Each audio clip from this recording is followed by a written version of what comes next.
Hello बच्चों, let's read the given question. The question says a solid copper cube of edges 1 centimeter each is suspended in an evacuated enclosure. Its temperature is found to fall from 100 degrees Celsius to 99 degrees Celsius in 100 seconds. Another solid copper cube of edges 2 centimeter with similar surface nature is suspended in a similar manner. The time required for this cube to cool from 100 degrees Celsius to 99 degrees Celsius will be approximately option A given at 25 seconds, option B 50 seconds, option C 200 seconds, option D 400 seconds. So सबसे पहले we need to understand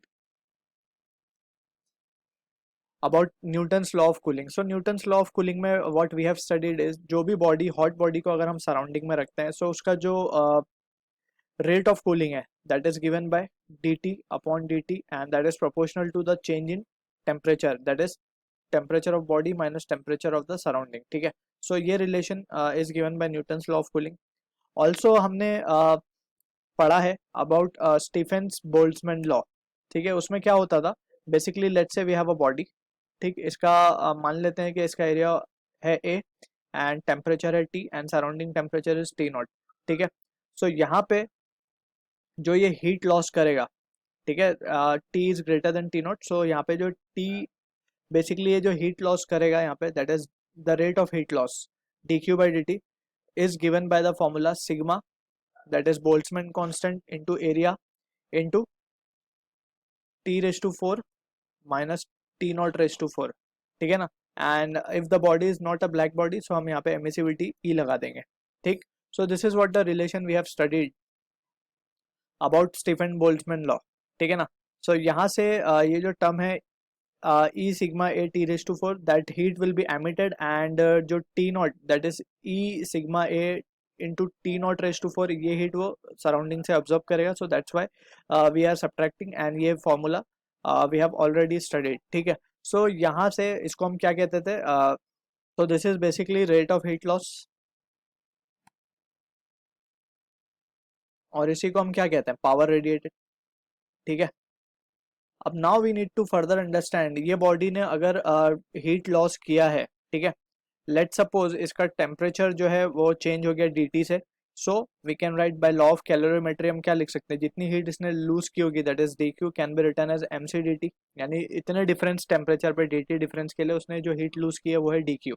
ठीक है, so instead of dq we can substitute this value. So हमारे पास जो expression final मिलेगा हमें that will be dt upon dt and that will be equals to that is rate of the temperature change basically we can say that will be equals to एक e sigma a upon mc को अगर हम देखें so we can consider it to be as a constant. ठीक है, so we can write the value as e sigma upon mc. so ये तो एक मटेरियल के नेचर पर डिपेंड करेगा एंड a अगर हम बात करें area of cross section and यहाँ पे लिखेंगे t raise to 4 minus T not raise to 4. So using this result हम इस क्वेश्चन को आंसर करेंगे. So we can write now जो rate of change of temperature है that is dt by dt is equals to e sigma a upon mc t raise to 4 minus T not raise to 4. अब यहाँ पे अगर हम carefully देखें तो terms कौन से कांस्टेंट है, e is constant over here for a material, sigma constant है बोल्ट्जमैन कांस्टेंट, सी कांस्टेंट है स्पेसिफिक हीट. सो जो रिलेशन हमारे पास बच रहा है एंड ऑल्सो अगर हम केयरफुली एनालाइज करें सो बॉडी का टेम्परेचर और surrounding temperature is also the same because it is its temperature is falling from 100 to 99. सारी सिचुएशन सेम है, जस्ट हमें सरफेस एरिया बड़ा हो चुका है बस, और कोई फर्क नहीं है. So this term will also remains the same. So हम क्या लिख सकते हैं dt, इनफैक्ट dt भी सेम है, चेंज इन टेम्परेचर.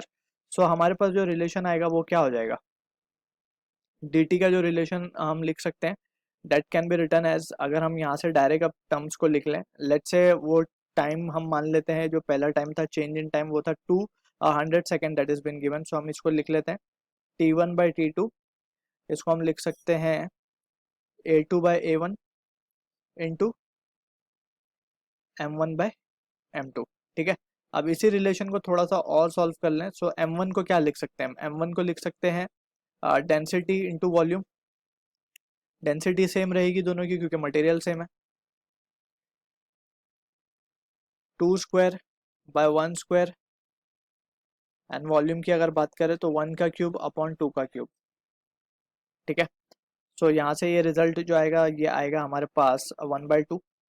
ठीक, and that will B T1/T2। सो हमारे पास जो टाइम T2 आएगा that will B 2 into T1, और T1 जो टाइम गिवन है वो 100 सेकेंड है, so this comes out to be 200 second. So जो कि मैच होगा हमारा ऑप्शन सी के साथ। I hope you understood the solution. All the best.